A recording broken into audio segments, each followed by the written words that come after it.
Atvainojiet, ka traucēju.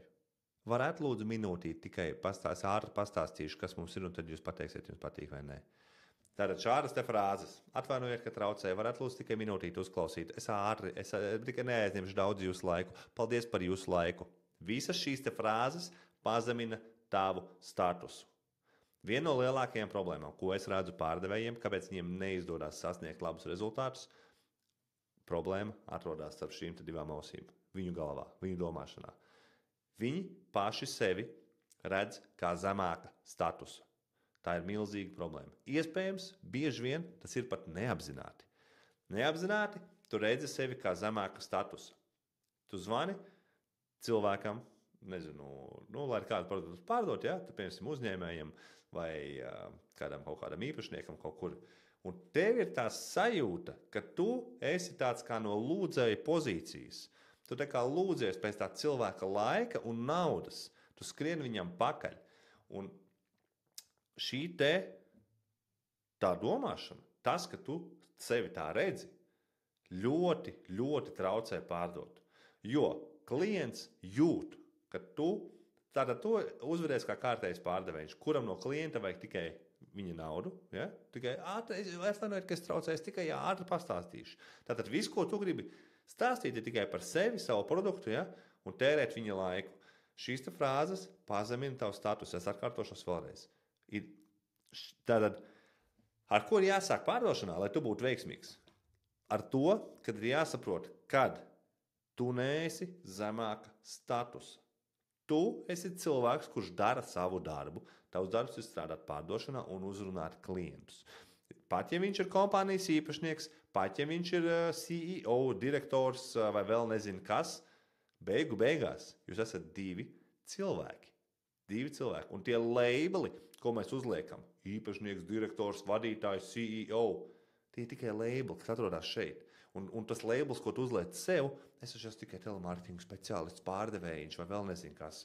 Es te tikai augstos zvanus veicu. Tie ir muļķīgi labeli, kas tev reāli traucē.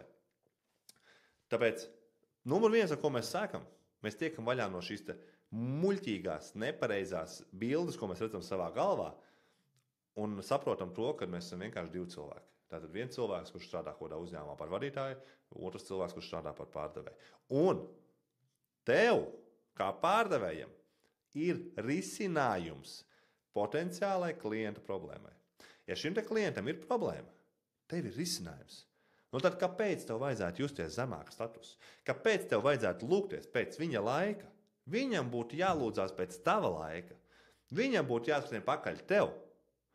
Tātad šis te ir pilnībā principā kājām gaisā nepareizi, pilnīgi atžgārni. Tātad tev ir risinājums, klientam ir problēma.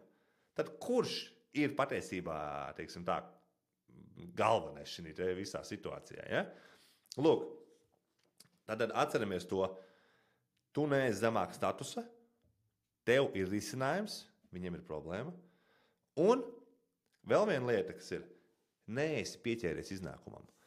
Ja tu neesi pieķēries iznākumam, tad automātiski šis te tonis un tā runāšana, lūkšanās, tā lūdzēja pozīcija, skriešana pakaļ pazūd. Šāda te pozīcija tad, veidojas no tā, ka tu esi pirmkārt domā, ka tu esi zemāks status, kas nav pareizi, un otrais ir tas, ka tu esi pieķēries iznākumam. Kad esi pieķēries iznākumam, ko tas nozīmē? Tas nozīmē, ka tev vajag to darījumu, tev vajag to klientu, tev vajag noslēgt viņu. Tātad tas, ka tev vajag pa visām varītēm viņu dabūt, jums jāpērk, jums vajadzētu pirkt, ņemiet, ņemam, slēdzam. Tā skriešana tev pakaļ tev tikai attālina no darījuma. Un ko klients jūt? Viņš jūt, ka tu esi tikai tur dēļ komisijas un ka tev interesē tikai viņam iestumt savu produktu rīklē. Un šāda tas tev attālinās tikai no darījuma.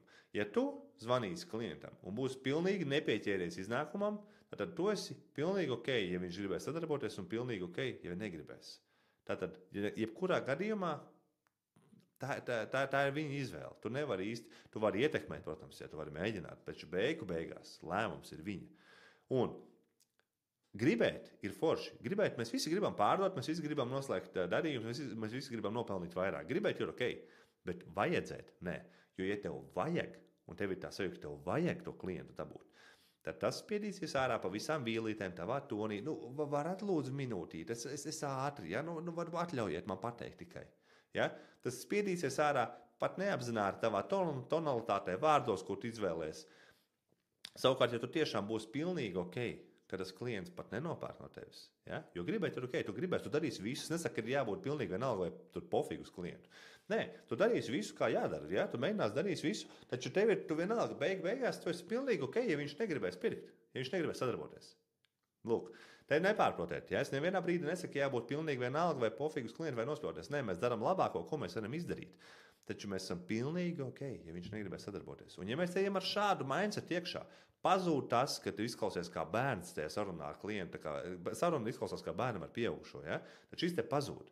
Taču pazūd tā lūdzēja pozīcija. Ja? Un tu jau izklausies pēc eksperta savā jomā. Lūk, atceramies, tātad jūs neesat zemāk status, jūs neesat neko sliktāk par to klientu.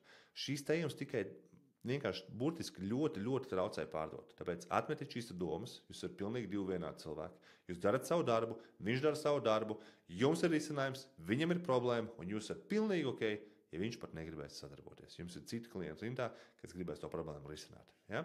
Tā kā izmantojiet šo te un atceramies, ja interesē daudz vairāk informācijas par pārdošanu, kurā mēs arī tiekamies iknedēļas Zoom zvanos un strādājam tieši šādā formātā un uzlabojam rezultātus. Aprakstā ir links uz pārdošanas apmācību platformu, pievienojas, kurā laikā mācāmies, tiekamies Zoomos un uzlabojam pārdošanas rezultātus. Čau!